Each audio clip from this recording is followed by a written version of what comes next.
Stéphanie Grimard, cette semaine, devant toute l'agitation qui secoue notre monde, tu as cherché des refuges et ça a inspiré ton édito. Oui, Simon, entre deux pelletées de neige, j'ai quand même pris le temps de mettre sur papier mes quelques réflexions du moment. Et non, deux pelletées de nuages. Non, bien peut-être, si on pourrait le dire, mais non, c'était surtout la neige qui était mon occupation de la semaine. Mais oui, en effet, Simon, les temps sont troubles, c'est le moins qu'on puisse dire. C'est rien de moins que l'ordre mondial tel qu'on l'a connu depuis la fin de la Seconde Guerre mondiale qui me semble être en train de basculer. J'ai jamais vécu ça de mon vivant.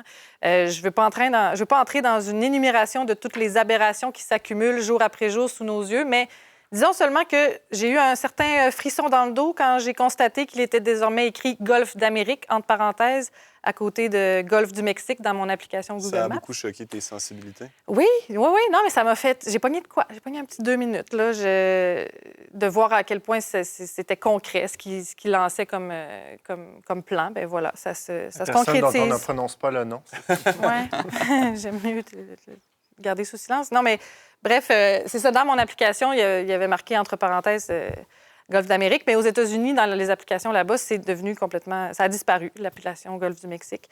Puis on a interdit même l'accès à la Maison-Blanche aux journalistes de l'Associated Press parce que ce média, dont dépendent plusieurs milliers de médias dans le monde, continue d'utiliser le nom Golfe du Mexique. Bon, je passe sur le reste, il y aurait beaucoup à dire, mais... c'est ça. Je ne mentionne que ce fait-là, mais il y a plusieurs autres choses qui m'ont énormément outrée. Mais j'ai décidé, donc, samedi dernier, d'aller plutôt chez mes amis pour regarder le match de hockey qui opposait le Canada aux États-Unis, histoire de me changer un peu les idées.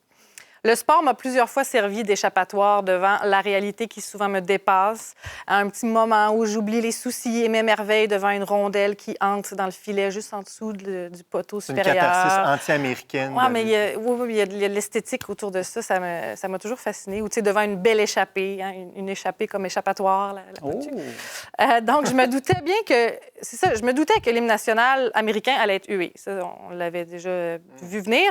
Mais ce dont je ne me doutais pas, Simon, c'est de l'émotion que moi, j'allais vivre en entendant notre hymne national. Tu vois, je dis notre hymne national et déjà là, ça me surprend moi-même. Écoute, j'ai même presque versé une larme en apercevant Jean Chrétien dans les estrades, c'est pour te dire. Moi qui n'ai pas une grande fibre canadienne, Simon, je te le dis, le peu de cette fibre-là a vibré comme jamais. C'est ce que j'allais dire. Tu es en train de te convertir au fédéralisme? Je ne pense pas. Reste avec nous, Stéphanie, reste avec nous. Mais c'est comme incompréhensible. Donc, ça m'a troublée.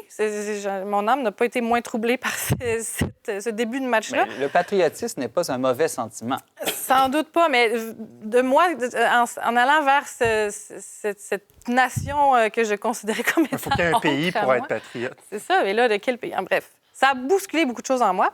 Donc, j'ai été troublée, j'avais hâte de me plonger dans le match, mais Simon, vois-tu, au lieu d'assister au début d'un match de hockey, c'est plutôt à une scène incroyable à laquelle on a eu droit.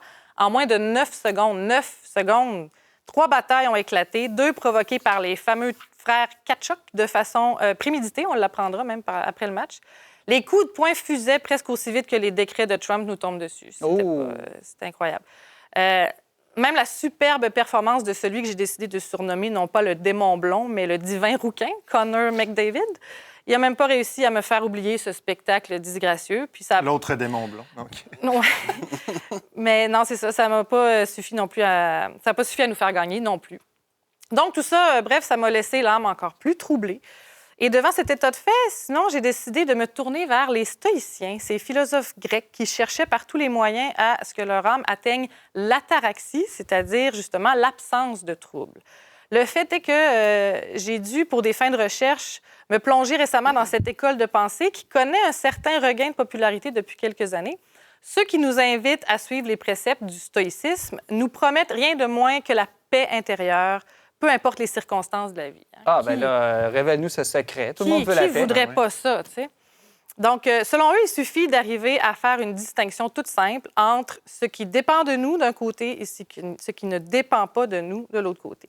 Et il y a 2 attitudes différentes à adopter face à ces 2 types de choses différentes. Ce qui ne dépend pas de nous, on doit l'accepter, tu sais, le fameux lâcher-prise. Mais ce qui dépend de nous, on doit agir pour le changer. Ça fait penser aussi à la fameuse prière des alcooliques anonymes. Oui, tout à fait. Donne-moi la sagesse de faire la distinction. Elle termine avec ça, tu sais.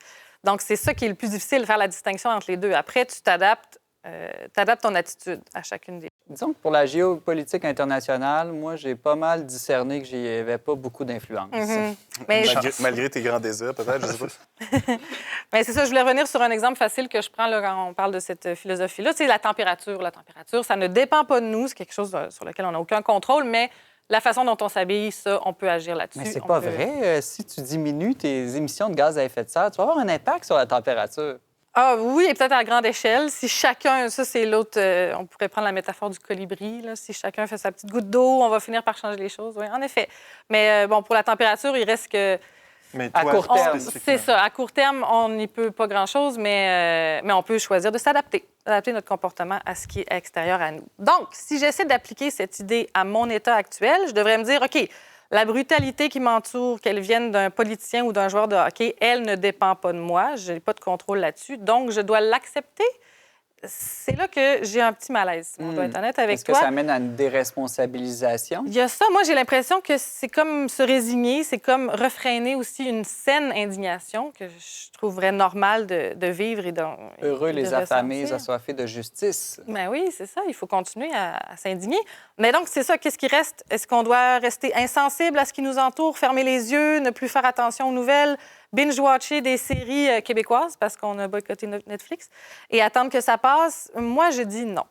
Ce qui dépend et dépendra toujours de nous, ce sont nos pensées et notre attitude face à ce qui arrive. Puis moi, je pense qu'il faut rester éveillé, mais tout de même trouver un moyen de cultiver l'espoir, de résister grâce à cette petite lueur qu'il ne faut pas quitter des yeux.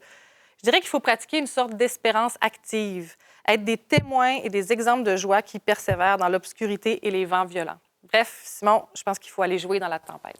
Aller jouer dans la tempête avec le sourire. Avec le sourire. Exactement. Stéphanie Grimard, journaliste au magazine Le Verbe, merci beaucoup pour Ça fait ton plaisir. édito.